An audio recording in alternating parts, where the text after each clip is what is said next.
warahmatullahi wabarakatuh. Bismillahirrahmanirrahim. La haula wa la quwwata illa billah. Asyhadu an la ilaha illallah wa asyhadu anna Muhammadar Rasulullah.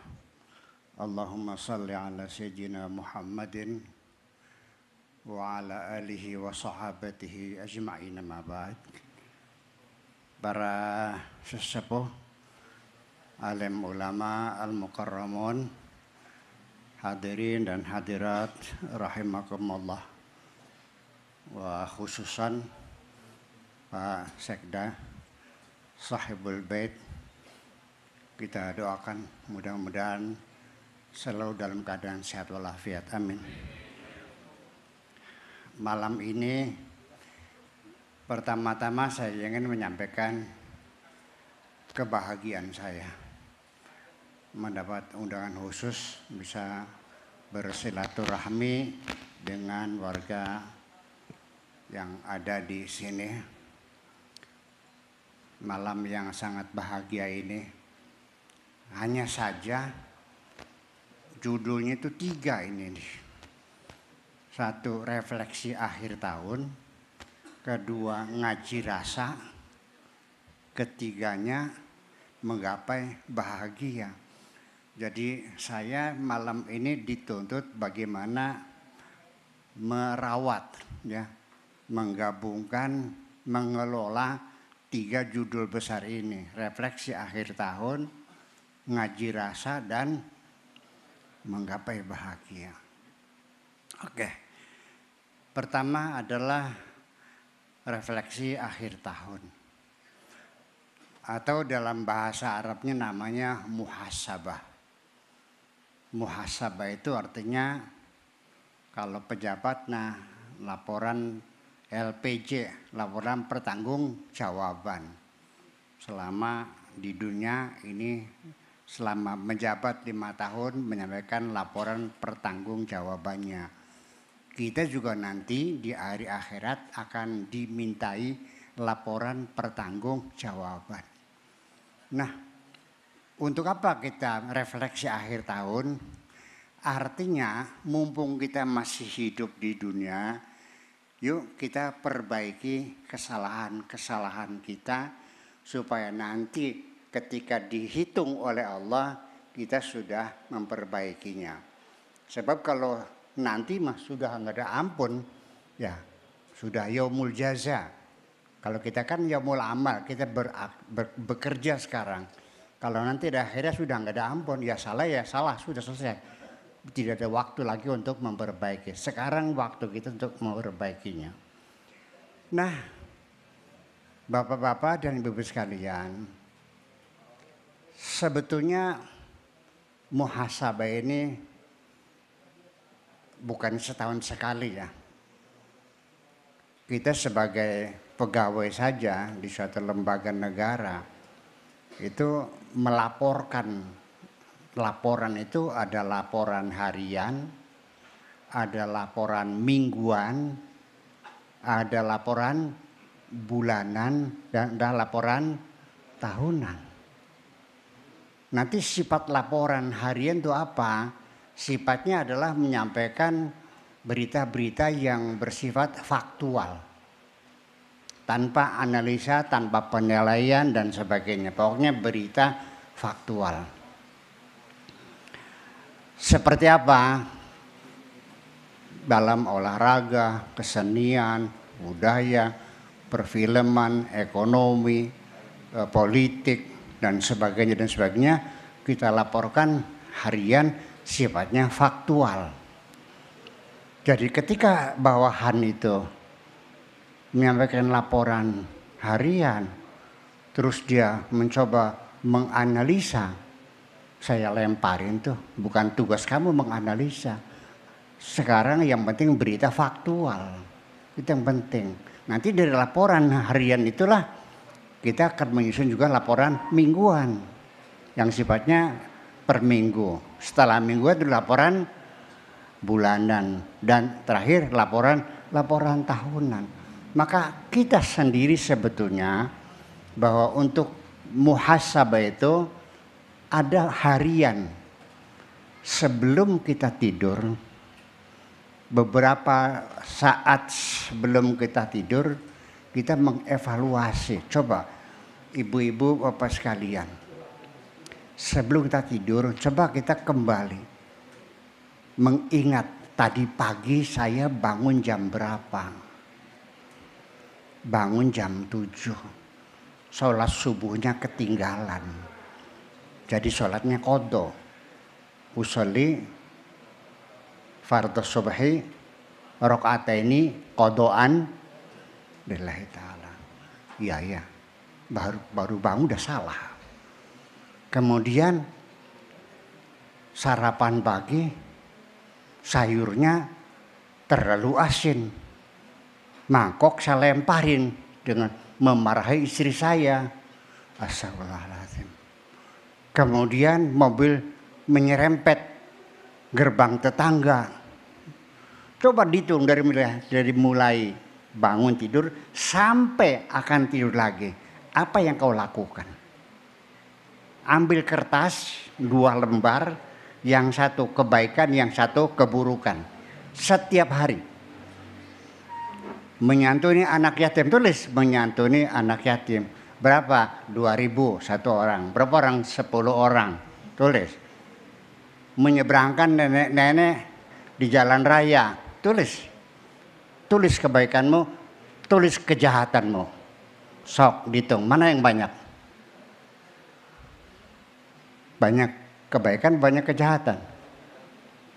Termasuk lu ngangkut cewek di tengah jalan, ngaku nggak? Iya. Kita tulis setiap hari. Demikian. Nanti per minggu, per bulan, dan akhirnya per tahun. Itu semacam itu. Akan tetapi perlu kita ketahui, yang semula kita itu mencatat kebaikan-kebaikan kita dengan harapan dapat pahala sekian, belum tentu seperti itu. Karena dalam perjalanan kita sehari-hari, dalam bentuk beribadah kepada Tuhan ini, kita sering menghadapi jebakan-jebakan, tipuan-tipuan yang kita kadang-kadang salah duga dan salah persepsi. Awas. Salah persepsi. Kalau persepsi salah, konsepsinya pasti salah. Konklusinya salah. Implementasinya salah. Aplikasinya salah. Kesananya salah semua. Jadi kesalahan persepsi.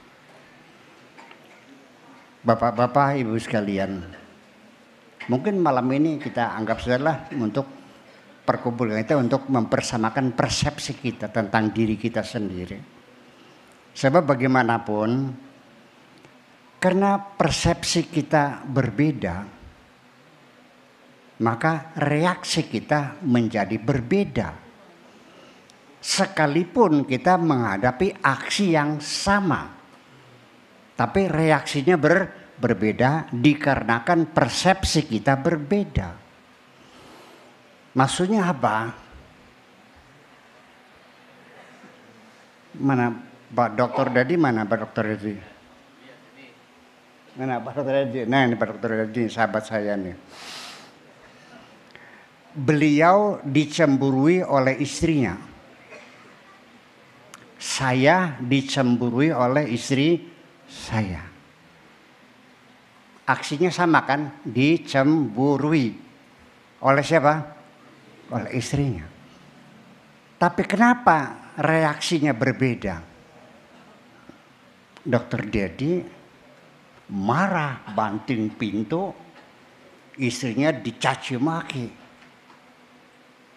Tapi saya tertawa terbahak-bahak, merasa bahagia sekali. Nah, Di mana bedanya? Beda persepsi.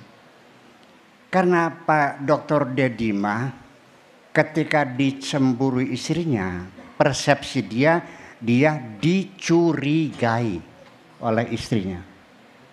Betul nggak?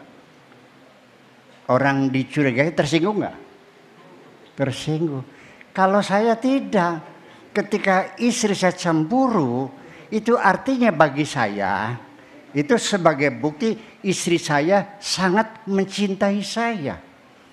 Karena cemburu bagi saya adalah rasa takut kehilangan. Paham nggak? Itulah sebabnya.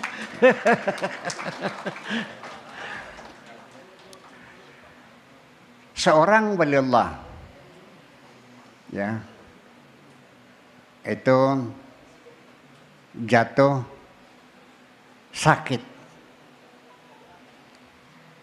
Para wali dari Mesir, dari Baghdad pada datang. Abul Hasan Al-Marsi yang sakit itu. Ada yang tahlil, ada yang marhaban, yang berdoa. Ini beliau ini, Abul Hasan Al-Marsi ini, diam saja, tidak terima kasih, nggak bilang matur kesuhun, nggak bilang apa. Jadi rupanya para wali Allah yang lain juga tersinggung juga.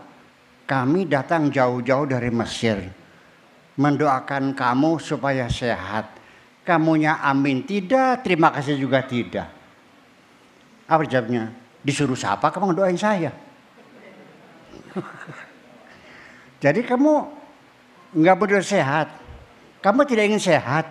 Enggak juga sih. Jadi kamu senang sakit? Enggak juga sih. Jadi gimana?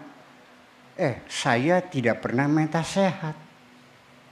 Kenapa? Allah lagi senang melihat saya sakit. Jadi kalau Allah senang melihat saya sakit, maka ya saya harus senang sakit.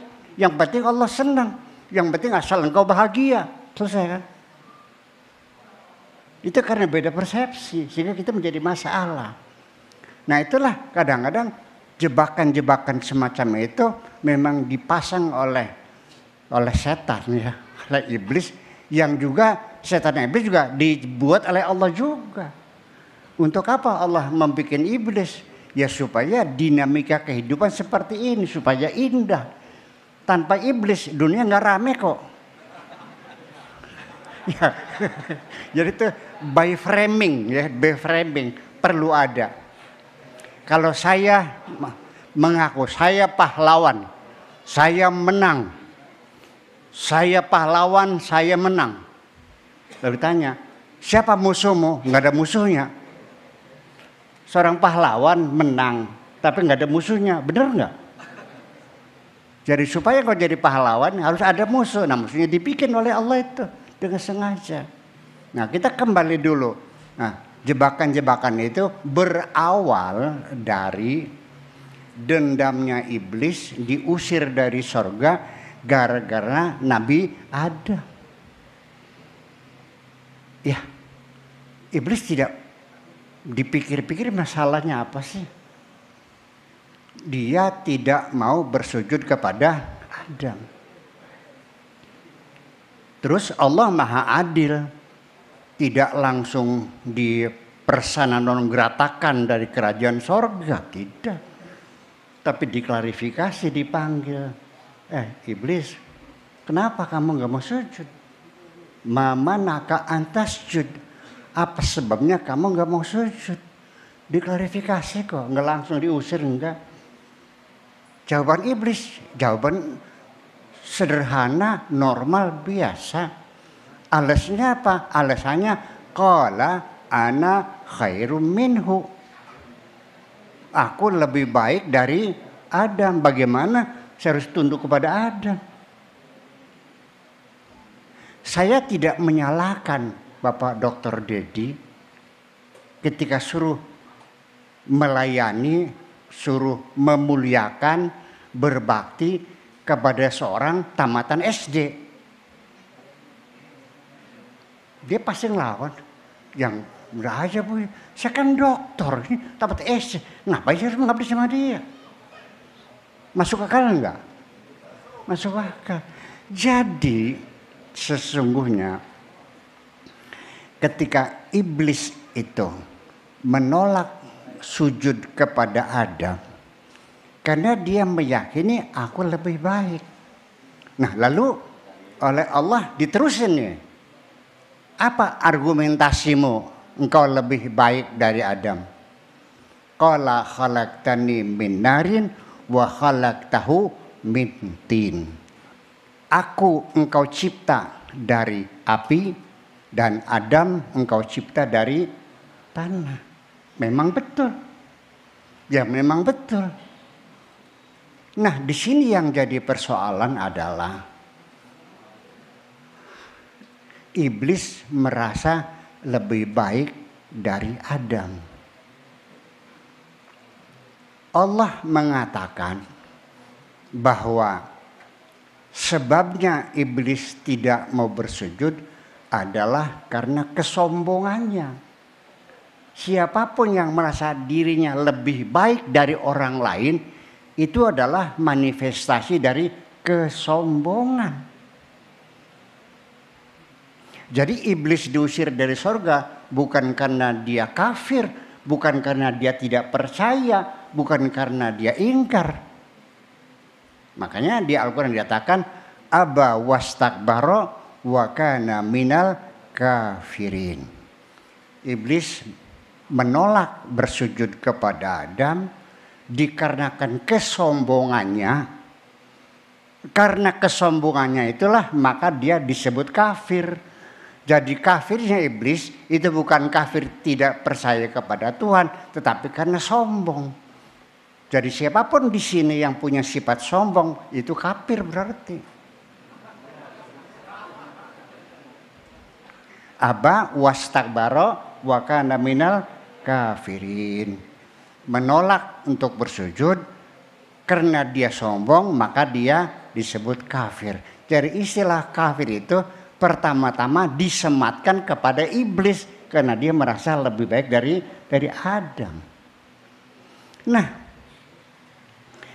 sehingga kata Nabi Muhammad sendiri, jangan bermimpi engkau bisa masuk surga apabila di dalam hatimu ada rasa sombong sekalipun seberat atom. Ada rasa sombong di dalam hatimu seberat atom, dijamin nggak bakal masuk surga. Ibu-ibu dan bapak-bapak ingin masuk surga enggak? Ada sombongnya enggak? Bu, ada sombongnya enggak? Pernah enggak dalam pikiran ibu-ibu, ya kalau hidung mah mancung saya lah. Iya, itu mah hidung pesek. Udah pesek beli kacamata lagi. Nanti nyangkolnya di mana? Orang kalau sombong biasa menghina orang lain. Jadi sekalipun sombong karena hidungnya lebih mancung, dijamin gak bakal masuk surga. Gelang keroncongnya sampai sikut sini. Ya, sombong dengan hartanya nggak bakal masuk surga. Sombong dengan jabatannya nggak bakal masuk surga. Saya nanya lagi deh, pengen masuk surga enggak? Sombongnya ada enggak? Sudah pernah masuk surga belum? Yang sudah masuk saja diusir lagi. Iblis itu ada di dalam surga karena sombong diusir. Kita sudah pernah masuk belum? Sudah sombong kita. Itulah persoalannya. Nah, itulah sebabnya ketika iblis itu akhirnya diusir dari surga, dia mengajukan dua usulan, dua permintaan. Aku siap keluar dari surga. Asalkan permintaan saya dikabulkan. Kalau enggak saya demo nih. Gitu kata iblisnya. Silakan apa ini mau sok ajukan apa? Ya Tuhanku, aku minta diberi umur panjang sampai kiamat. Kata Tuhan, oke, saya kabulkan. Yang penting kamu keluar dari surga ini. Qala fa'andirni qala innaka minal mundharin. Oke, satu. Sudah keluar sana. Satu lagi. Apa lagi? Qala fa bi'izzatika la ughwiyannahum ajma'in. Demi kebesaranmu, izinkan aku menggoda seluruh umat manusia. Kata Tuhan, oke, silakan. Itu. Jadi artinya bahwa iblis itu menggoda kita ini legal. Punya SIM Pak Dedi. SIM itu surat izin menggoda. Jadi resmi, jangan marah ya, resmi kok diizin kalau itu. Itu persoalannya. Nah, itulah sebabnya ketika iblis sudah keluar sambil bertolak pinggang dan bersiul-siul, karena dia yakin nanti di akhirat nanti manusia akan masuk neraka semua bersamaku dan nanti akan dapat grasi dari Tuhan. Julik kan? Ya, masa masuk surga, masuk neraka semua. Nah, begitu iblis sedang bersukaria di luar surga, merasa nanti yang digoda akan masuk neraka semua. Kata Tuhan, tahan dulu iblis. Silakan aku izinkan engkau menggoda seluruh umat manusia. Akan tetapi siapapun manusia yang merasa bersalah lalu mengaku bersalah dan meminta ampun kepadaku, pasti ku ampuni semuanya. Iblis melongo, ya kalau begini kerja bakti dong.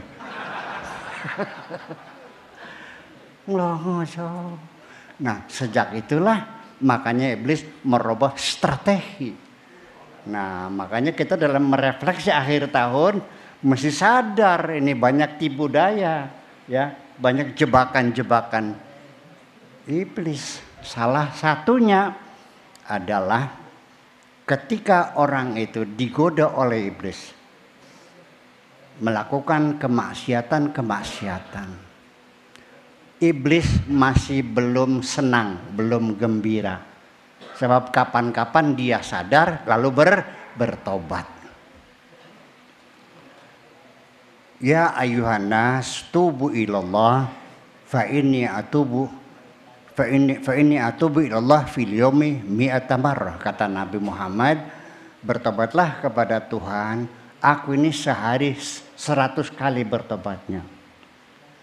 Ya. Jadi Allah sendiri juga menganjurkan, wala ta'assu min rahmatillah innallaha yaghfiru dzunuba jami'a. Mintalah ampunan kepada Allah, Allah siap mengampuni semua dosa-dosa. Asal kamunya merasa bersalah. Jadi kata kuncinya, iblis baru berhasil menggoda kita kalau kita sudah tidak merasa bersalah. Sini kuncinya. Itulah makanya refleksi, introspeksi, satu kelemahannya. Nah, silakan nanya kepada ada psikolog nggak sini? Nah, satu kelemahan introspeksi yaitu kita tidak jujur dengan diri kita sendiri. Pada saat itu sudah terdesak untuk mengaku bersalah, sulit sekali. Itu persoalannya di sini. Jadi kalau kita sudah tidak merasa bersalah lagi, berarti setan sudah berhasil menggoda kita. Tetapi tidak sampai di situ. Orang-orang yang sudah tidak merasa berdosa disekolahkan lagi S2. Dikuliahkan lagi S2 oleh setan. Bukan tidak merasa berdosa. Sampai selesai S2 dengan dedikasi yang tinggi kepada setan, kepada iblis, bukan tidak merasa berdosa, tapi sudah bangga dengan dosa-dosa. Di hadapan kita melihat sendiri banyak orang yang bangga dengan dosa-dosanya. Nah, kenapa? tadi malam merampok. Diceritakan kepada temannya dengan tertawa terbahak-bahak seperti satu prestasi bahwa tadi malam aku merampok, dapat motor 2, mobil 1, kulkas 3, sama memperkosa anak perempuannya. Dengan bangganya diceritakan. Di depan kita sudah banyak, di dunia ini banyak orang yang bangga dengan dosa-dosanya. Sudah S2 sempurna? Enggak. Dikuliahkan lagi. S3. Itu apa? Persekongkolan. Ya, begitu selesai ada sertijab. Non sertijab teh. Iya. Yaitu manusia diberi tugas oleh setan, kamu yang melaksanakan. Nih tugas kamu. Nah, manusia itu sudah menjadi setan. Ada. Saya bukan ngarang loh. Ini kata firman Tuhan juga. Iya. Walaqad ja'alna likulli nabiyyin aduwwasyayatinil insi wal jinni. Setiap nabi kami pasangin musuh-musuhnya yang terdiri dari setan-setan manusia dan setan-setan jin. Nah, kalau setan sudah berbentuk manusia, ibu sekalian, lebih efektif menggodanya, lebih efisien. Setan hanya berbisik-bisik. Tapi kalau sudah berbentuk manusia, ya, udah kelihatan paha yang mulusnya, buah dadanya yang menonjol, disenggolin ke punggung saya. Lagi apa mas katanya? Lagi ganti ban, saya bilang. Kalau mau ganti oli mah enggak ke dalam aja.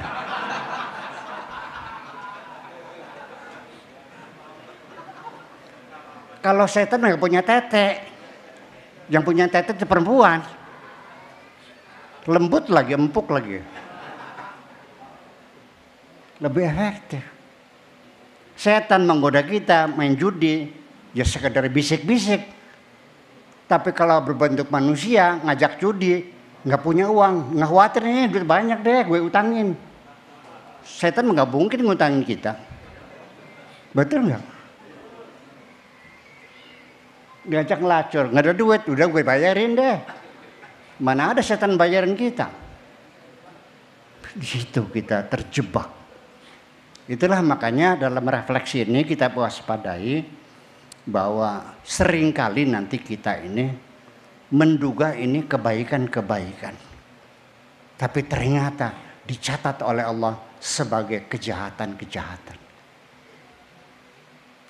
Makanya yuk kita menghadap Allah, daripada kita bawa daftar pahala, masih mending menghadap Allah dengan bawa daftar dosa-dosa. Dan kita minta ampun kepada Allah Subhanahu wa taala. Ini firman Tuhannya, qul hal nunabbiukum bil akhsarina a'mala alladzina dhalla sa'yuhum fil hayatid dunya wa hum yahsabuna annahum yuhsinuna sun'a. Maukah engkau kuberitahukan tentang orang-orang yang amal-amalnya merugi semua, yaitu mereka orang-orang yang tersesat di dunia tetapi menganggap dirinya telah banyak berbuat baik. Saya kasih contoh satu, contohnya banyak sekali dah. Tapi contohnya nggak usah banyak-banyak lah. Nanti dianalogikan saja. Ketika saya pulang ke rumah, ada pengemis kurus, ya, kotor. Saya terharu, mungkin orang belum makan. Saya mau ngasih uang 20.000. Tapi kebetulan uang 20.000 nggak ada, adanya ratusan ribu. Begitu saya mendekat, ternyata baunya menyengat sekali. Baunya bikin saya muntah karena banyak korengnya. Akhirnya uang yang 100.000 yang tadinya mau saya tukarkan 20 ribuan, nggak saya tukarkan lagi, langsung saya kasihkan. Nih udah sudah. Nih 100.000. Iya semua sudah sana. Pertanyaan saya tadi sodakoh atau ngusir orang? Jujur. Dapat pahala enggak? Kita enggak sadar. Kita tidak sadar. Kita melihatnya fisik, Allah melihat hati kita. Ya, yauma la yanfa'u malu wala banun illa man atallaha biqalbin salim. Yang bisa ketemu Allah orang yang hatinya selamat, hatinya baik, yang hatinya baik. Saya jahat, ngusir orang miskin karena baunya busuk. Bukan sedekah kok. Termasuk juga ada orang datang kepada saya minta bantuan untuk berobat anaknya di rumah sakit 2 juta. Oke, udah saya siapin. Enggak siapin. Dia pinjam, tapi saya tidak akan saya pinjami. Ini orang sakit, masa orang sakit dipinjamin? Tinggal menyerahkannya saja. Ini si setan Noel pundak saya. Buya Sakor, ngasihnya jangan sekarang. Nanti kalau sudah banyak tamu. Maksudnya apa? Maksudnya apa? Mau menggagalkan kan? Iya. Kalau saya nurut sama omongan setan,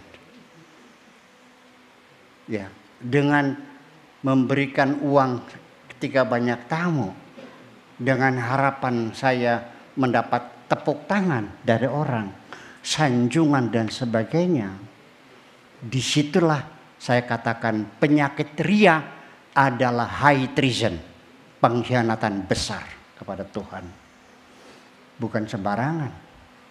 Artinya wakafa billahi syahida, cukup Allah saja yang menjadi saksi.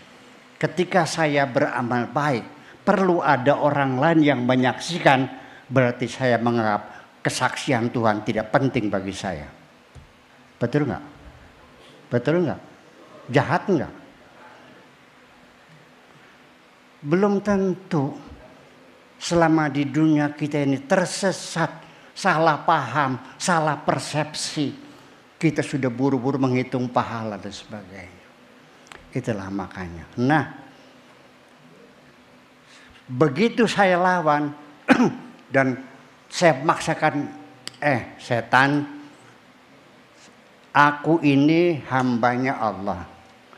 Uang yang ada pemberian dari Allah. Dan yang akan kutolong adalah hamba Allah juga. Urusan apa dengan kamu? Apa kata saya? Iya sih betul. Tapi Buya Sakur, ingat nggak? Waktu kamu dulu masih miskin, dia sudah kaya. Bagaimana dia menghina-hina kamu, mencaci maki kamu, memfitnah kamu. Saya baru tidak ada urusan. Aku sudah memaafkannya dan sudah kumintakan ampunan kepada Allah. Saya berikan. Di sini saya ingin mengatakan, ketika engkau membantu orang yang dulu orang itu pernah berbuat baik kepada kamu, semua orang bisa melakukannya. Kalau engkau berbuat baik kepada orang yang telah berbuat baik kepada kamu, semua orang bisa melakukannya. Tetapi ketika engkau berbuat baik kepada orang yang dulu pernah menjahati kamu, tidak bisa dilakukan semua orang, kecuali oleh orang-orang yang berjiwa besar. Betul? Itulah makanya dalam merefleksi ini jangan pakai otak. Otak kita nggak bisa melihat yang lembut-lembut, makanya ngaji rasa. Betul nggak? Makanya ngaji rasa. Refleksi akhir tahun ya dengan cara ngaji rasa supaya hal yang lembut-lembut bisa kita pahami. Bapak-bapak, ibu sekalian, dalam beragama sebetulnya peran yang paling penting, yang paling besar adalah rasa, bukan logika. Ya, saya adalah paling rasional dan saya mengajak orang rasional. Kalau enggak masuk akal, bagaimana kita percaya kalau enggak masuk akal? Tetapi ternyata banyak yang akal kita tidak bisa merasakan. Karena wilayah kerja rasa jauh lebih luas daripada wilayah kerjanya akal. Kalau akal se-Jawa Barat, kalau rasa se-Indonesia. Perbandingannya, akal itu sedikit sekali kok. Rasa yang bisa mengerti bahwa orang itu pandangan matanya beda. Nih kayaknya orang nih nggak suka sama saya nih. Itu bukan logika, pakai rasa. Betul nggak? Ada orang perempuan matanya bergoyang, lagi seneng sama gue nih. Pakai rasa, bukan pakai logika. Itu. Nah, sampai kepada masalah-masalah ketuhanan. Juga sesungguhnya yang berperan penting adalah rasa. Dulu waktu saya anak-anak belajar ilmu tauhid, belajar mengenal Tuhan, sifat 20, wujud qidam baqo dan sebagainya, semuanya itu melihat, mendengar, maha berbicara, maha berkehendak.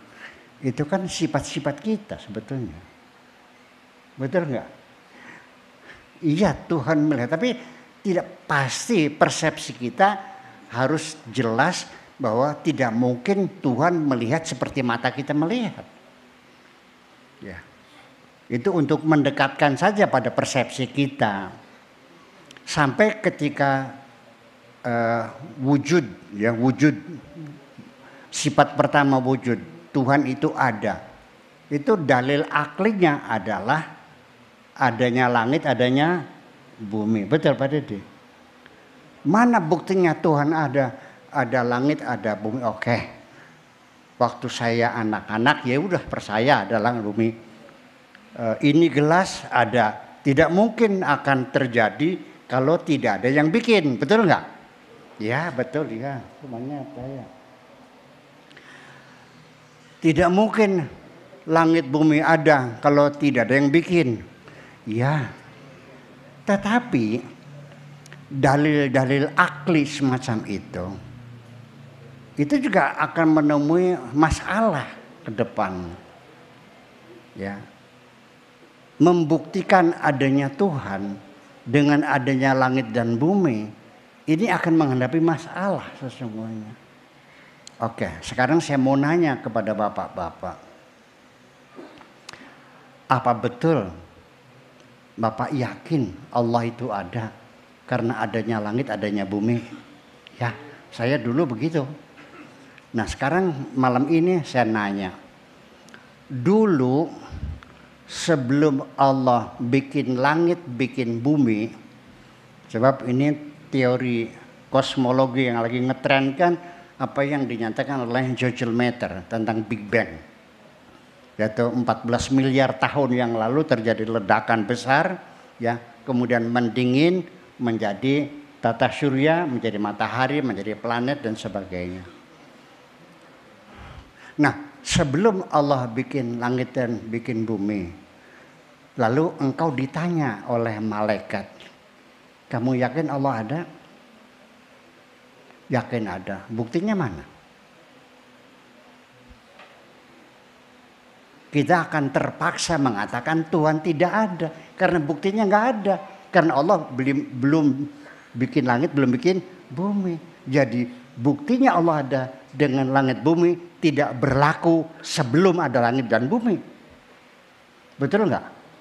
Nah, kenapa? Karena bagaimanapun langit bumi ini minal mumkinat. Sesuatu yang mungkin, bisa terjadi, bisa tidak, bisa dibikin, bisa tidak. Seperti saya, Allah bisa bikin, bisa tidak. Karena Allah bikin ya saya ada, kalau nggak bikin ya nggak ada. Jadi mana mungkin mumkinat menjadikan dalil kepada sesuatu yang wajibul wujud. Allah itu wajibul wujud, wujudnya wajib. Bagaimana dibuktikan dengan mumkinat? Itulah masa itu. Kemudian nanti setelah kiamat, langit bumi digulung semuanya, kosong. Allah berfirman dalam kitab sucinya, limanil mulkul yawm lillahil wahidil qahar. Alam semesta milik siapa? Milik Allah yang maha perkasa. Sudah tidak ada langit, tidak ada bumi. Saya nanya lagi, masih yakin nggak Allah ada? Masih yakin? Buktinya mana? Langit sudah nggak ada, bumi sudah ada. Berarti Allah juga nggak ada lagi begitu. Itu yang jadi persoalan. Tetapi dengan ngaji rasa itu, artinya saya meyakini Tuhan ada. Dalilnya karena aku yang merasakan. Aku merasakan sendiri Allah itu ada. Ketika malaikat bertanya, kamu yakin Buya Syakur Tuhan ada? Yakin. Buktinya mana? Enggak perlu bukti. Tuhan tidak perlu dibuktikan. Karena dia wajib adanya. Jadi gimana? Ya karena aku merasakannya. Selesai kan? Nah itulah makanya dirasa. Jadi kita bolak-balik. Jadi nanti rasa pun ini menjadi standar kita untuk menggapai kebahagiaan. Bahwa bahagia adalah rasa sesungguhnya, bukan materi. Apa yakin orang kaya itu bahagia? Udah, ibu-ibu, enak mana makan sate atau kepala ikan asin? Makan sate. Nah, kalau giginya sakit enak enggak? Makan kepala ikan asin tapi giginya sehat, enak enggak? Jadi yang enak itu satenya apa giginya yang sehat? Berarti yang paling substantif faktor yang menentukan kebahagiaan adalah kesehatan. Makan apapun kalau sehat ya enak semua. Tidur dimanapun kalau sehat ya enak semua. Spring bed dengan tikar bodol. Enak mana tidurnya? Biar spring bed tapi kalau pinggangnya sakit enak enggak? Tikar bodol tapi tidurnya pacar enak enggak? Enak. Sedang bahagia. Rasa yang menentukan. Tidak ada hubungan antara kebahagiaan dan harta benda. Bapak-bapak dan ibu-ibu sekalian, saya bertanya kepada manusia satu persatu. Jawabannya sama. Bapak ingin bahagia atau ingin harta? Pengen jadi orang bahagia apa pengen jadi orang kaya? Jawabnya sama. Pengen jadi orang yang bahagia. Tetapi di tengah perjalanan dia menyimpang, tidak mencari kebahagiaan, tapi mencari harta. Itu realita. Betul nggak? Sampai kesehatannya dikorbankan untuk mendapatkan harta. Setelah hartanya banyak, dikorbankan lagi untuk beli kesehatan.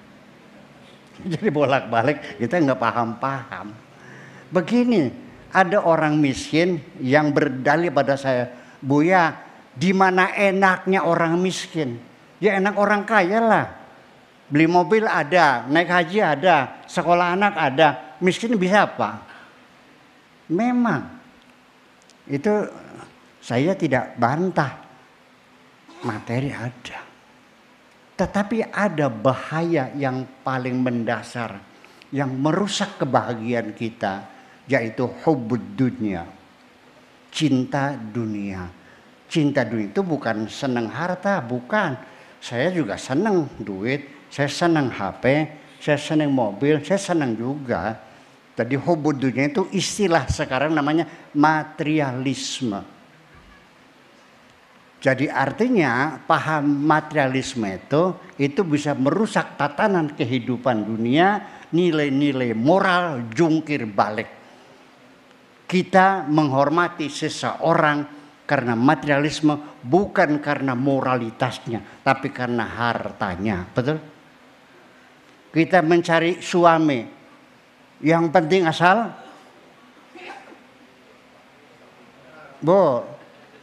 ada orang laki-laki yang soleh tapi miskin. Yang satu lagi kaya tapi gak soleh. Pilih mana, Bu?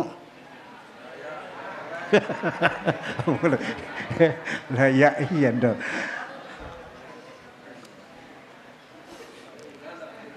Saya sendiri pernah dibuat marah. Suatu ketika saya masuk restoran di Pamanukan. Bawa mobil Kijang Komando. Kijang bak tuh, warna kuning apa itu, kijang lama lah. Ya masuk sendiri, ngambil makanan sendiri, duduk sendiri. Begitu saya datang lagi dengan mobil yang bagus, pintunya dibukakan, kursinya disorongkan, airnya didatangkan. Orang menghormati, saya itu menghormati mobil nih. Saya seneng nggak? Orang itu bukan menghormati saya, menghormati. Begitu yang datang Pak Haji Carmon yang sawahnya 80 hektar, masuknya dari depan, pintunya dibuka, minumannya ditawarkan. Minum apa Pak Haji Carmon? Teh tubruk, kopi, susu, coklat, biskuitnya yang enak-enak keluar semua. Karena dia yang datang orang kaya, namanya Haji Carmon. Begitu yang datang Bitarmi, Bitarmi dia. Masuknya dari belakang, di pintu dapur. Duduknya juga dijengkok.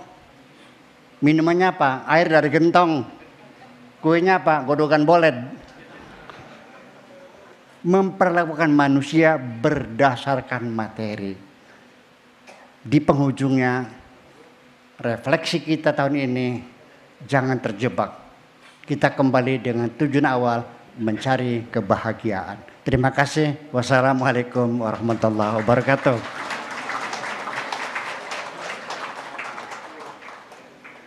So, mangga tanya jawabnya, mangga aja.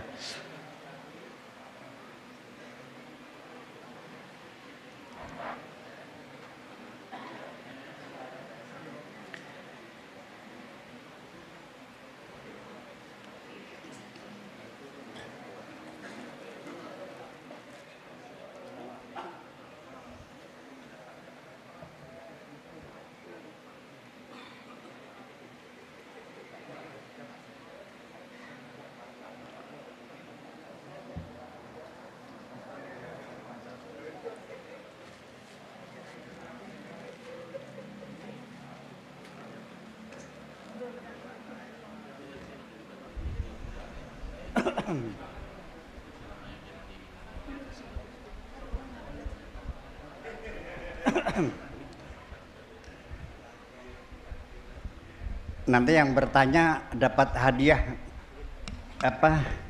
Kumpulan-kumpulan sajak ya. Cik.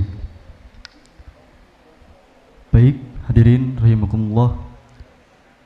Untuk selanjutnya sesi dialog dan tanya jawab yang akan dipandu oleh moderator Bapak Dr. Abdul Muhyi. Kepadanya dipersilahkan.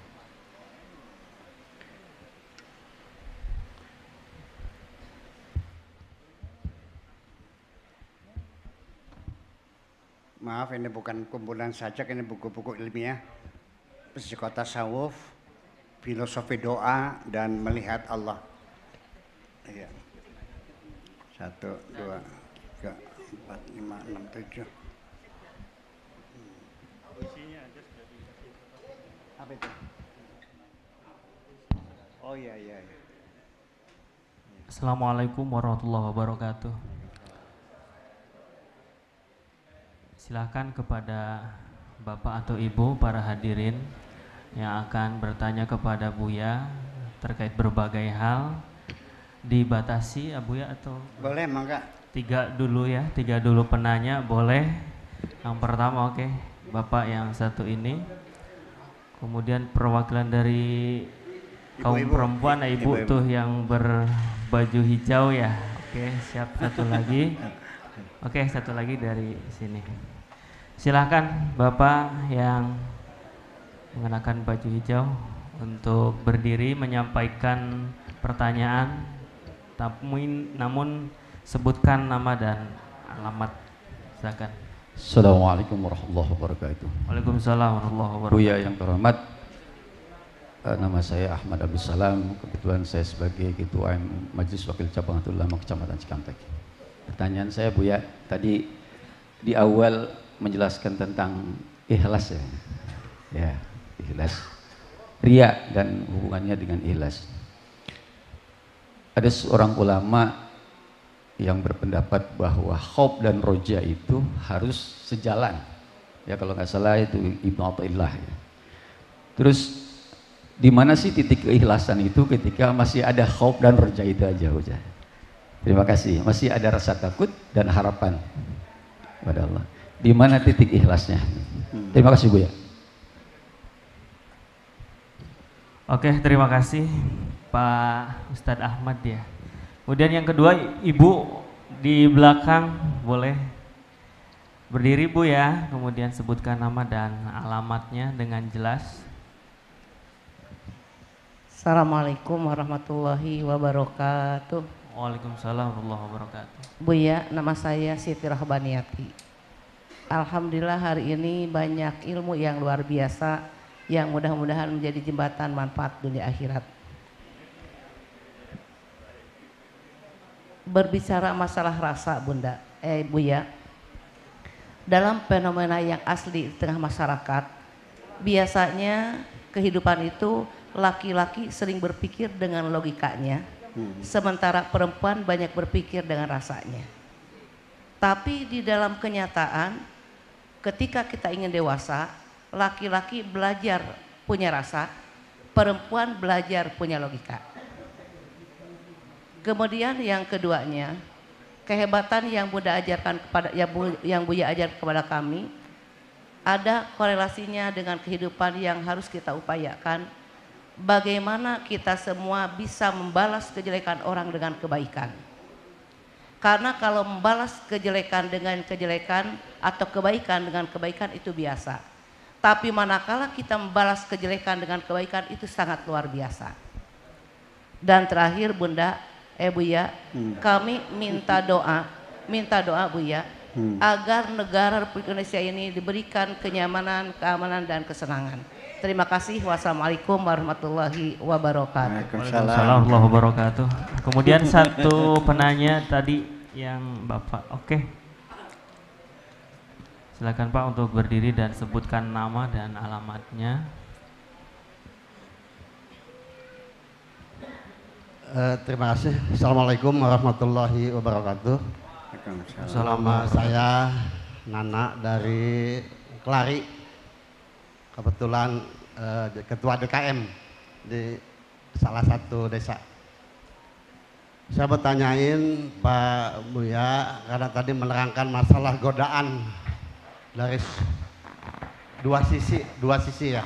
Yang pertama yang tidak kelihatan. Yang kedua yang menjerit istilah dari insan atau manusia mungkin. Nah ini karena mungkin diantaranya bisa gitu menangani masalah itu. Tapi mana yang lebih utama kita apa yang dari manusia sisinya apa dari iblis itu? Barangkali itu aja. Terima kasih. Assalamualaikum warahmatullahi wabarakatuh. Waalaikumsalam warahmatullahi wabarakatuh. Oke, Buya, pertanyaan pertama dari tadi Pak Ustadz Ahmad, bagaimana membedakan antara khauf dan ikhlas? Ya. Ikhlas. Baik, saya ingin menjawab begini tentang ikhlas. Ikhlas itu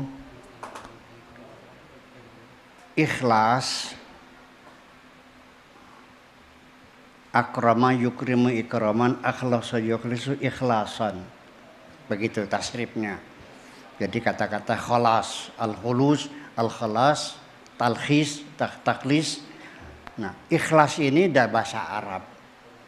Ketika masuk ke dalam bahasa Indonesia, harus kita waspadai. Itu sudah berubah semuanya. Istilah apapun yang kita pinjam dari bahasa asing, ini kajian terminologi, ya, waspadai. Istilah-istilah, terma-terma yang dapat pinjam dari bahasa asing itu tidak lagi sesuai dengan aslinya. Sedikit banyaknya tergantung. Ya, artinya bahwa mukhlishina lahuddin semacam itu. Tetapi ikhlas dalam bahasa Indonesia ketika ada orang utang lalu nggak bayar-bayar karena kita sudah capek nagihnya, akhirnya notanya dibawa, nih Pak, mulai hari ini saya udah capek nagihnya, udah saya ikhlasin aja deh, sobek nih, udah mau bayar lagi, udah saya ikhlas. Di sini ikhlas artinya tidak minta dibayar. Jadi orang pengabdian kepada seorang itu ikhlas. Kayak seorang santri mengabdi sama kiainya, bikin teh buat tamu, majetan kiai dan sebagainya, itu ikhlas, nggak minta upah. Itu dalam bahasa Indonesia seperti itu. Ikhlas itu konotasinya tidak minta upah atau imbalan. Tetapi dalam bahasa Arab, sekalipun dia masih berharap imbalan, ketika imbalannya dari Tuhan, itu disebut ikhlas juga.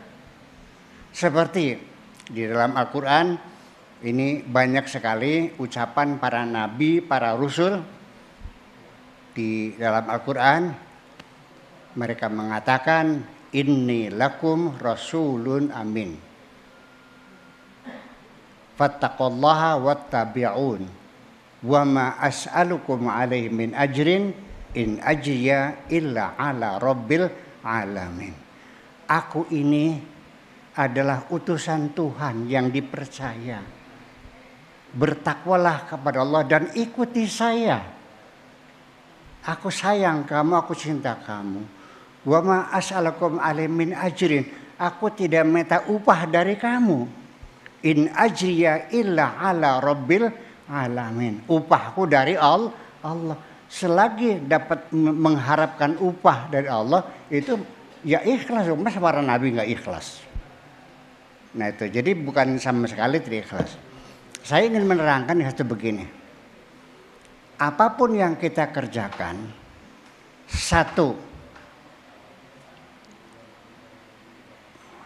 persyaratan ikhlas. Satu, bahwa kita yakin bahwa yang menyuruh kita berbuat adalah Allah. Itu. Yang kedua, boleh mengharapkan pahala, imbalan dari Allah. Tetapi untuk para kekasih-kekasih Tuhan, para aulia itu sudah tidak lagi berharap apapun. Apapun kebaikan yang mereka lakukan dan untuk Allah mereka tidak berharap pahala, bayaran, ujrah, thawab, sorga, enggak ada. Ya. Mereka lakukan itu semuanya dengan satu alasan, just because I love you. Karena aku mencintaimu. Itu sudah makam cinta. Udah nggak ada urusan itu. Kemudian baru disebut ikhlas apabila tugas yang kita lakukan dikerjakan secara profesional. Innallaha yuhibbu idza amila ahadukum amalan an yutqinahu. Yang paling dicintai Allah adalah ketika engkau mengerjakan sesuatu secara sempurna, artinya profesional. Jadi kalau kamu asal kerja, ya, tapi tidak punya nilai keindahannya, estetikanya, kesempurnaannya, tidak profesional, maka jangan berharap Anda disebut mukhlis. Kita sembahyang tiap hari, tapi belum tentu itu ikhlas. Kenapa? Sholatnya sambil main-main, sambil garu-garu, sambil ini. Apalagi ibu-ibu nih, punten ibu-ibu, saya kritik dikit ya, jangan marah Bu ya. Mau sholat, ngisi air dulu di teko, taruh di atas kompor, kompor dinyalain, ambil air wudhu, sholat duhur. Dengan anggapan selesai sholat airnya, betul gitu? Pernah gak begitu Bu? Sering. Apa yang terjadi? Di dalam sholat pikiran dia nginget-nginget teko. Profesional gak tuh? Sholatnya sholat asar, Allahu Akbar. Tiba-tiba mikir, 2 rakaat apa 3 rakaat sih? Main-main kok, tidak profesional. Iya. Zakat juga sama. Padi yang di gudang yang bagus simpen, pas buat zakat dadak nyapu di halaman yang berserakan campur dengan batu. Ikhlas begitu? Enggak dong. Jadi ikhlas itu satu, yakin yang nyuruh adalah Allah. Yang kedua adalah dikerjakan secara profesional. Itu ikhlas. Nah sekarang dari mana Anda yakin bahwa yang menyuruh Anda itu adalah Allah? Belum tentu. Kalau yang digoda itu kiai, ulama, nggak mungkin setan menggoda melacur dong. Nggak mungkin minum bir. Nggak mungkin kiai diajak main judi dong. Diajaknya apa? Bikin masjid. Nah kalau yang nyuruh setan, di mana ikhlasnya? Mungkin ke setan nyuruh orang bikin masjid? Mungkin nggak? Banyak masjid yang dibikin disuruh oleh setan. Masjid dirornya. Di sini juga banyak masjid diror tuh. Gara-gara beliau ini dipecat jadi ketua DKM. Jadi gondok gitu. Kata setannya, kamu ini ulama besar, dikalahkan oleh sarjana S1 IAIN. Kamu kan mondoknya di Jombang berpuluh-puluh tahun. Iya. Hanya karena alasan masyarakatnya, Mbak Kia ini sudah sepuh. Giginya sudah ompong, bacaan Fatihahnya udah nggak fasih lagi. Ghairil maghdubi alaihim waladdallin, jadi bolin. Udah ompong sih. Itu dia marah. Malam datang setannya. Pak Kiai, jangan kalah, bangkit. Engkau hebat, engkau ulama besar. Bikin masjid lagi. Jual tanah itu 4 hektar itu, bikin masjid sendiri. Siap bos. Wah, dikiranya malaikat dikiranya. Dijual tanahnya. Tahu nggak? Dari tanah yang dijual saja, tahu nggak bikin apa? Jadi apa? Jadi diskotek. Itu udah kelihatan. Tanggulnya jadi diskotek. Ya, bikin masjid. Di mana bikinnya? Seberang jalan, hadap-hadapan. Bikin masjid. Dengan bangganya dia bikin masjid. Saya diperintah Allah untuk bikin masjid. Nah, setelah jadi, apa yang terjadi? Khotbah Jum'ahnya bukan usikum wa iyaya bitaqwallah, tapi saling mengkapirkan dengan masjid seberang jalan itu. Terjadi enggak? Terjadi gak khotbah Jumat saling jelek mengejek? Akhirnya seberang sana diadang bawa apa? Gula, apa lagi? Kopi, sama teh. Sholatnya di masjid sini, ini tehnya gulanya. Yang sebelah sana dihadang lagi bawa kaos.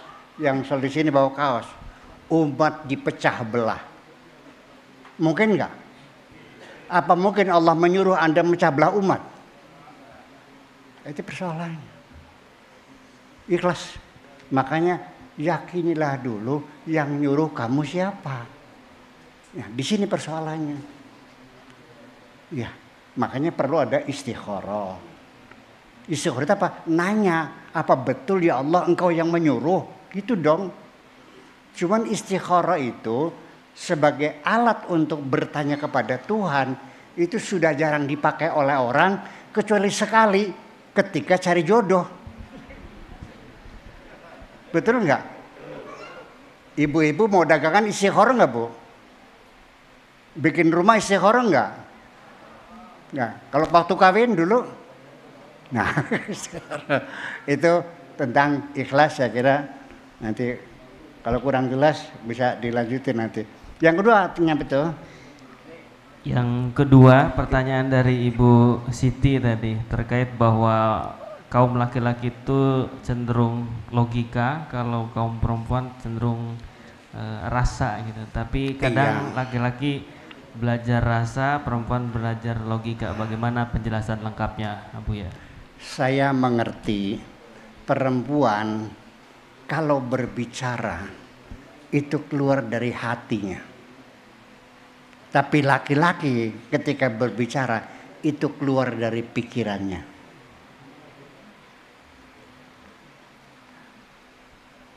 Perempuan ketika berpendapat dia menyampaikan isi hatinya. Tapi orang laki-laki ketika berpendapat menunjukkan ilmunya. Oleh karena saya paham ketika berbicara dengan perempuan, saya adalah pendengar yang paling budiman ketika saya berbicara dengan perempuan. Saya tatapi matanya dan saya lihat mimiknya dan getar bibirnya pun saya perhatikan. Dan perempuan merasa nyaman ketika berbicara dengan saya.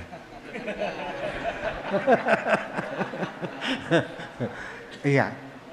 Dan satu, saya tidak pernah menyangkal ketika berbicara dengan perempuan. Saya katakan iya. Inggih, sumohon. Mangga. Saya, alhamdulillah. Nah, nanti di lain waktu penyangkalannya jangan di depan. Paling tidak suka perempuan disangkal tuh. Ngerti? Iya. Jadi artinya bahwa saya banyak belajar tentang perempuan. Tapi sampai sekarang masih banyak yang belum saya pahami tentang perempuan. Saya banyak berjuang membela perempuan. Tetapi sampai sekarang belum ada perempuan yang berterima kasih kepada saya. Satu yang saya bela, perempuan ketika mau kawin dengan lelaki yang dicintainya, tapi walinya tidak setuju, bisa kawin nggak? Nggak bisa. Kalau perempuan mau kawin tidak bisa karena tidak disetujui oleh wali, berarti perempuan belum merdeka. Masih setengah perbudakan. Self-determination merupakan salah satu hak asasi manusia, yaitu self-determination, hak menentukan masa depan sendiri. Perempuan sampai sekarang belum menentukan nasibnya sendiri, ditentukan oleh orang lain. Betul nggak? Iya. Tetapi juga saya aneh juga. Ketika seorang perempuan menjadi pejabat publik, ya, entah dari presiden, entah menteri, entah gubernur, kenapa tidak berbicara perempuan, kok diem? Aneh juga saya. Betul enggak? Saya menangis dan meratapi perempuan. Di Arab, kalau orang tua meninggal, laki-laki dapat 2, perempuan dapat berapa perempuannya? Laki-laki dapat 2, perempuan dapat lidzakari mithlu hadzil unthayain. Di sana karena perempuan di sana nganggur di rumah, tidak boleh keluar, tidak boleh dagang di pasar, nggak boleh naik mobil. Jadi yang bantu orang tua adalah anak laki-laki. Ke sawah yang bantu anak laki-laki. Yang bantu orang tua di toko ya anak laki-laki. Orang tua jompo yang nanggung anak laki-laki. Betul nggak? Maka pantas anak laki-laki dapat 2, perempuan anak dapat 1. Nah sekarang di Karawang, ini apa namanya? Cikampek tah? Cawan Cikampek. Di Cikampek, ketika bapak-bapak, ibu-ibu sedang repot, yang membantu mengasuh adik-adik yang kecil, anak laki apa anak perempuan? Yang ke pasar, yang masak, yang nyuci piring. Kalau orang tua jompo yang ngurusin anak laki apa anak perempuan? Yang memperbaiki rumah orang tua, yang pergi jadi TKW laki atau perempuan? Anak laki-lakinya kemana? Kenapa anak laki-laki yang nganggur dapat 2, perempuan yang susah payah dapat 1? Cok pikir lagi. Ya, sampai saya banyak yang musuh yang tidak suka pada saya karena gara-gara saya membela perempuan. Tapi saya tidak akan pernah berhenti membela perempuan. Terima kasih. Ya lagi siapa lagi tanya? Oke. Pertanyaan ketiga dari Pak Nana tadi bahwa godaan itu ada godaan setan, godaan manusia. Ya, bagaimana cara mengantisipasi kedua godaan ini, yang satu halus tidak tampak, yang satu tampak? Begini, teorinya begini. Inna sholata tanha anil fakhsya'i wal munkar. Sholat itu mencegah kita dari berbuat jahat, berbuat dosa. Sholat mencegah. Artinya apa? Kalau engkau masih sholat, apalagi yang sholatnya 5 waktu nggak ditinggalin, subuh, duhur, asar, maghrib, isya dikerjakan, luar biasa. Sekalipun sholatnya seminggu sekali, nggak duhur, nggak asar, nggak maghrib, nggak isya, nggak subuh, hanya kalau Jumat cari topi sholat Jumat, sekalipun sekali masih bisa efektif mencegah kita dari kejahatan. Bahkan setahun sekali di Indramayu itu, kalau bulan puasa pada mudik di Jakarta karena jadi cat merah tuh, yang punya cat merah, yang rok mini tuh, nah, bawa mukena baru, ya kan, ikut sholat Idul Fitri, ya nanti selesai sholat ya mukenanya hilang lagi, nah, itu masih dapat hidayah Allah kok. Buktinya banyak. Begitu berhenti kerja di Jakartanya, pulang kampung lagi, ikut majelis taklim lagi kok. Pakai jilbab lagi. Banyak. Saya saksi, testimoni saya kok. Iya. Apalagi Anda yang sholat 5 waktu. Di mana itu? Artinya bahwa ketika Anda tergoda akan melakukan suatu kemaksiatan, Allah kirim makhluk-makhluknya berupa malaikat-malaikat mengolah hatimu. Terjadi di situ pertengkaran dan pertarungan antara kebaikan dan keburukan dalam dirimu itu. Saya cerita dari Indramayu mau ke Jakarta. Mau ceramah di kantor pemerintahan lah. Memang disiapin hotelnya ya. Tapi saya pikir nggak usah lah. Masih mending berangkat malam dari Indramayu jam 12 sampai Jakarta pagi, selesai ceramah balik lagi selesai. Mana uang hotelnya buat saya? Ya kan begitu. Di tengah perjalanan mobil saya bannya kempes. Lagi ganti ban, tiba-tiba ada cewek keluar dari warung remang-remang menanyakan lagi apa, kan gitu. Menawarkan jasanya. Orangnya, ini sebagai contohnya, masih muda. Ada yang berbisik di dalam hati saya. Ini barang baru keluar. Ya, ini golongan, ini 17 Jin. Iya, bangsa umur 17 tahunan. Lihatin pakai ngerokok Marlboro. Berdebar nggak hati saya? Berdebar. Cobain dong, nggak apa-apa aja. Saya kan kiai. Ya malam nggak ada yang tahu.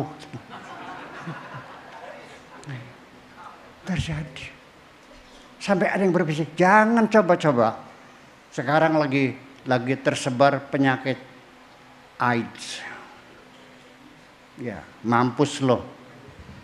Kata malaikatnya. Kata setannya, ya pakai kondom kan bisa.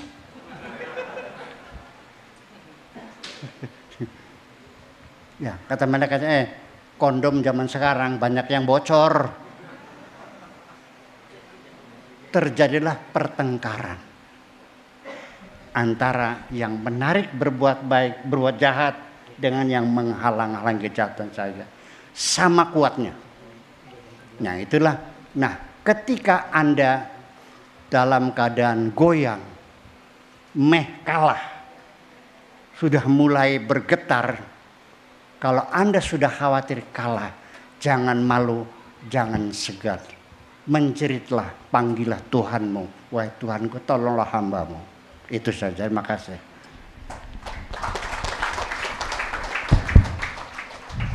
Alhamdulillah, terima kasih Buya telah memaparkan 3 pertanyaan dari para hadirin. Yang nanya silahkan untuk maju ke depan dulu ya, boleh? Yang tadi yang 3 itu ya. Ibu, Bapak, ya, ada Pak Ahmad, Bu Siti dan Pak Nana. Silahkan oleh Pak Sekda langsung, Pak Haji. Alhamdulillah. Satu lagi, oke. Baik para hadirin sekalian, tibalah saatnya closing statement ataupun penutup dari pengajian Buya pada malam hari ini. Dan setelah nanti ditutup oleh Buya, kami serahkan kembali ke MC. Saya pamit undur diri. Saya akhiri dengan Allahumma fiqil aqwat. Assalamualaikum warahmatullahi wabarakatuh.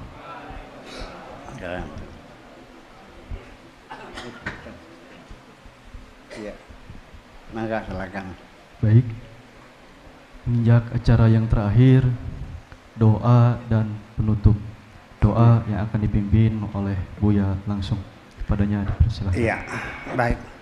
Sebelum saya tutup doa, tadi ada closing statement, artinya kesimpulan terakhir bahwa sesungguhnya kita tetap mesti waspada. Tapi juga nggak perlu benci. Ketika Tuhan mengatakan inna syaitana lakum aduwwum mubin, bahwa setan itu adalah musuh yang jelas-jelas buat kamu, itu artinya Tuhan tidak menyuruh kita berkelahi dengan setan. Disuruh kita supaya bergantung kepada Allah, minta berlindung kepada Allah. Itu tujuannya. Sama ibu-ibu anaknya malam belum pulang-pulang, diajak pulang nggak mau. Kata ibunya, itu di sudut situ ada wewe gombel. Nah kalau anaknya nggak cerdas, mana wewe gombelnya? Ngajak berkelahi, ya salah. Kalaupun berkelahi nggak bakal menang. Setannya melihat kamu, kamunya tidak melihat setan. Ketika setan nampar, balasnya gimana? Nggak menang. Jadi artinya bahwa yang penting kita berlindung kepada Allah dalam keadaan waspada. Nah, kesimpulan saya dari semua yang diceritakan itu, Akhirnya ke depan kita mesti meningkatkan kewaspadaan. Meningkatkan kewaspadaan itu artinya meningkatkan ketakwaan. Takwa itu artinya kewaspadaan. Kalau Pak Dr. Dedi mungkin takwa di dalam kitab-kitab kuningnya adalah al-imtithalu li awamirihi wal istinabu an nawahihi, kan begitu. Takwa itu melaksanakan segala perintah Allah dan menjauhi segala larangan Allah. Pertanyaan saya, di sini ada nggak yang mampu melaksanakan segala perintah Allah dan menjauhi segala larangan Allah? Ada nggak? Kalau nggak ada nggak usah ngomong. Kalau nggak ada nggak usah ngomong. Ini saya nggak tahu. Ini para ulama mendefinisikan takwa seperti itu. Tapi di Al-Quran sendiri dijelaskan, zalikal kitabu la raiba fihi hudal lil muttaqin. Siapa muttaqin? Alladzina yu'minuna billahi wal yawmil akhiri wa yuqimu sholata wa yutuna zakat, terus wa mimma wa yunfiquna wa bima anzala, apa ya? Ya, wa bil akhiratihum, ya, walladzina yu'minuna bima unzila ilaika wa ma unzila min qablik. Artinya punya toleransi beragama dengan agama yang lain. Terus terakhir jangka panjang, wa bil akhiratihum yuqinun. Itu ketakwaan. Jadi orangnya berkomunikasi dengan Tuhan intensif sehari 5 kali. Terus wa mimma razaqnahum yunfiqun, orangnya dermawan. Ya kan begitu. Ya iya, toleransi beragama, mawas. Itu takwa kan begitu luasnya. Kok jadi begitu sih? Enggak tahu, saya enggak mau. Jadi masih penjelasan ulama tentang takwa dengan penjelasan Allah tentang takwa, mana yang lebih hebat? Allah sendiri yang hebat itu. Jadi artinya yang penting kewaspadaan. Nah, nanti di sini ada the turning point, ada titik baliknya. Ketika engkau melakukan kesalahan, tetapi engkau sudah berhati-hati dan waspada, la junaha alaihim fima akhtautum, la junaha alaikum fima akhtautum walakin ma ta'ammadat qulubukum.